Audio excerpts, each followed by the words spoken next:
Hello నమస్తే అండి అందరికీ అనదర్ ప్రిడిక్షన్ ఆఫ్ ఐపీఎల్ ఈరోజు జరగబోయే మధ్యాహ్నం మ్యాచ్. ఈరోజు సాటర్డే కదా, 2 మ్యాచ్లు ఉంటాయి అనమాట.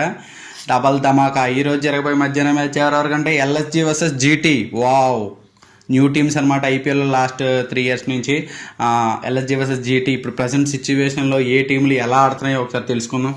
అసలు ఏ టీం ఎలాగ ఆడుతుందంటే 2 టీంలు కూడా సూపర్ అనమాట. సూపర్ ఫామ్లో ఉన్నాయి. బ్యాటింగ్లో కానీ, బౌలింగ్లో కానీ, మిడిల్ ఆర్డర్లో కానీ, అలాగే ఫీల్డింగ్లో కానీ, కెప్టెన్సీలో కానీ.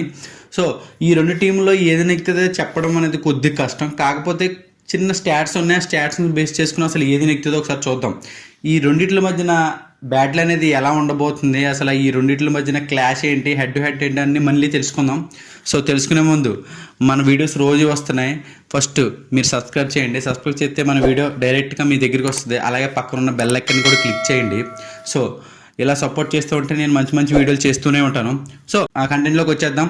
ఈ 2 టీంల మధ్యన క్లాష్ ఎలా ఉంటుందో తెలుసుకునే ముందు ఫస్ట్ ఈ 2 టీంలు ఎలా ఉన్నాయో తెలుసుకుందాం. ఫస్ట్ జీటీతో స్టార్ట్ చేద్దాం.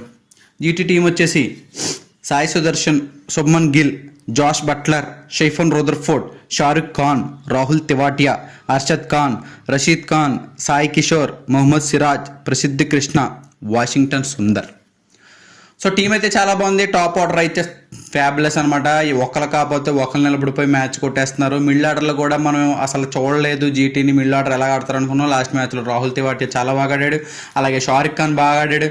ఇంకా బౌలింగ్ అయితే చూడక్కర్లేదు, టాప్ నాచ్గా వేస్తున్నారు అనమాట. ఎందుకంటే ప్రసిద్ధ్ కృష్ణ, సిరాజ్, సాయి కిషోర్, రషీద్ ఖాన్, మధ్యలో అర్షద్ ఖాన్ వస్తున్నాడు, లేకపోతే ఇషాంత్ శర్మ వస్తున్నాడు. Based on their predictions, their స్టాట్స్ని బేస్ చేసుకుని వాళ్ళు టీంలోకి తీసుకొస్తున్నారు. ఇద్దరు బౌలర్స్ని షఫిల్ చేస్తున్నారు.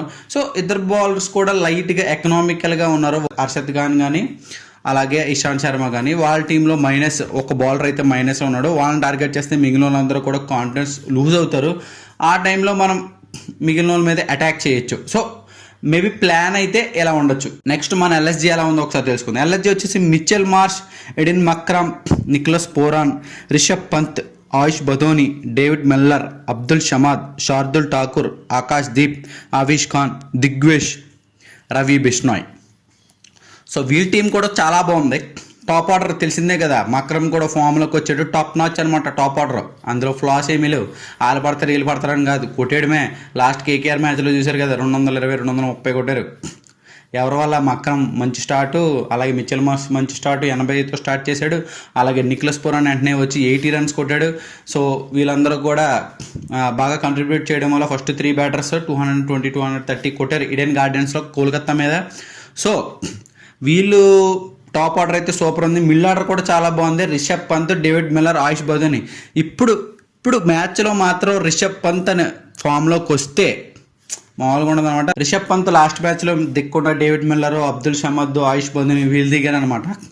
ఈ మ్యాచ్లో రిషబ్ పంత్ ఫామ్లోకి వస్తే అంటే మ్యాచ్ వేరే రకంగా ఉంటుంది అనమాట. ఫస్ట్ మ్యాచ్లు సరిగ్గా ఆడకపోయినా తన కెప్టెన్సీతో బౌలింగ్ అనేది పర్ఫెక్ట్గా ఇచ్చి అందరినీ నెగ్గించాడు. కాకపోతే బ్యాటింగ్ కూడా ఇంపార్టెంట్ కదా. సో అందరూ అయిపోయినప్పుడు మనోడు నిలబడి బ్యాటింగ్ ఆడి కెప్టెన్ ఇన్నింగ్స్ ఆడితే టీంకి మంచి విన్నింగ్ అయితే ఇవ్వచ్చు. సో ఈ రెండింటి మధ్యన హెడ్ టు హెడ్ చూసుకుంటే జీటీ 5 మ్యాచ్ల్లో 4 మ్యాచ్లు నెగ్గింది. ఎల్ఎస్జీ 1 మ్యాచ్ నెగ్గింది అనమాట. ఒక మ్యాచ్ కొద్దిగా డామినేషన్గా ఉంది జీటీ. ఎందుకంటే పాస్ట్ ఇయర్ నుంచి మంచి బ్యాటింగ్ బౌలింగ్ ఆర్డర్తో జీటీ అనేది టాప్ ఆర్డర్లో ఉండేది.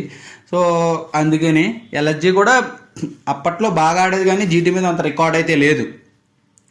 ఈ పాస్ట్ ఎందుకంటే టీమ్స్ 2 చేంజ్ అయినాయి, కెప్టెన్స్ చేంజ్ అయ్యారు.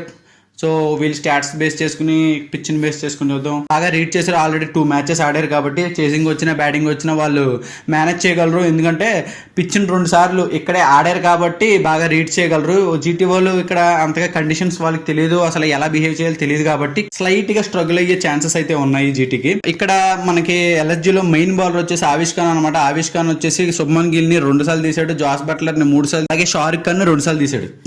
సో ఆవిష్ ఖాన్ అనేవాడు మెయిన్ బౌలర్ అనమాట. ఈ ఆవిష్ ఖాన్ అనేది మంచి ఫామ్లో బౌలింగ్ వేస్తే మాత్రం కీ ప్లేయర్స్ అందరినీ వికెట్లు తీస్తే ఎల్ఎస్జీ నెగ్గే ఛాన్స్ ఉంది. ఇక్కడ పురాణ్కి నార్మల్గా T20లో 150 స్ట్రైక్ రేట్ ఉంటుంది. కాకపోతే ఈ పిచ్లో 140 నుంచి 130 మధ్యలో ఉంటుంది అనమాట. అలాగే ఆయుష్ బదోనికి మామూలుగా T20 స్ట్రైక్ రేట్ వచ్చేసి 130 to 133, కానీ ఈ పిచ్లో 140 నుంచి 145 స్ట్రైక్ రేట్ ఉంది. సో డిఫరెంట్ ఆస్పెక్ట్స్ అయితే ఉన్నాయి మనకి ఈ మ్యాచ్లో.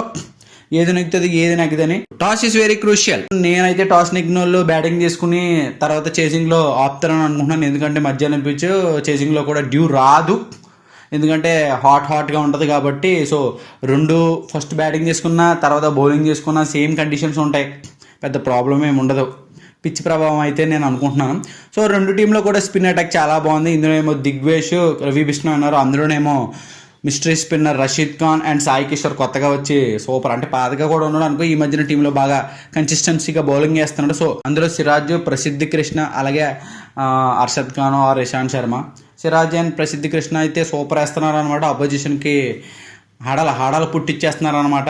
వీళ్ళ టీంలో కీ ప్లేయర్స్ వచ్చేసి జీటీ టీంలో శుభ్మన్ గిల్, అలాగే సాయి సుదర్శన్, జాస్ బట్లర్, బౌలింగ్లో సిరాజ్ అండ్ ప్రసిద్ధి కృష్ణ అండ్ రషీద్ ఖాన్. అలాగే ఎల్ఎస్జీలో వచ్చేసి మిచెల్ మార్ష్, అలాగే నికోలస్ పోరానో, అలాగే మధ్యలో డేవిడ్ మిల్లర్, బౌలింగ్లో దిగ్వేష్ అండ్ ఆవిష్ ఖాన్ అండ్ శార్దుల్ ఠాకూర్. వీళ్ళందరూ కీ ప్లేయర్స్ అనమాట. సో టాస్ నెగ్గిన వాళ్ళు మ్యాక్సిమం బ్యాటింగే తీసుకుంటారని అనుకుంటున్నాను, ఎందుకంటే ఆఫ్టర్నూన్ పిచ్ కాబట్టి. సో ఇక్కడ 200 నుంచి 210 అలా కొడితే డిఫెండ్ చేయొచ్చు అనమాట. సో నేనైతే ఎల్ఎస్జీ నెగ్గుతుందేమో అని అనుకుంటున్నాను, ఎందుకంటే హోమ్ కండిషన్స్లో ఆడుతున్నారు కాబట్టి, ఆల్రెడీ 2 మ్యాచ్లు ఆడి ఉన్నారు కాబట్టి ఈ మ్యాచ్ నెగ్గుతారు అనుకుంటున్నాను. సో మీరేమనుకుంటున్నారు కామెంట్ బాక్స్లో మెన్షన్ చేయండి. సో అంతవరకు don't forget to like, share and subscribe. మరి మంచి వీడియోతో మంచి ప్రొడక్షన్తో మళ్ళీ మీ ముందుకు వస్తాను.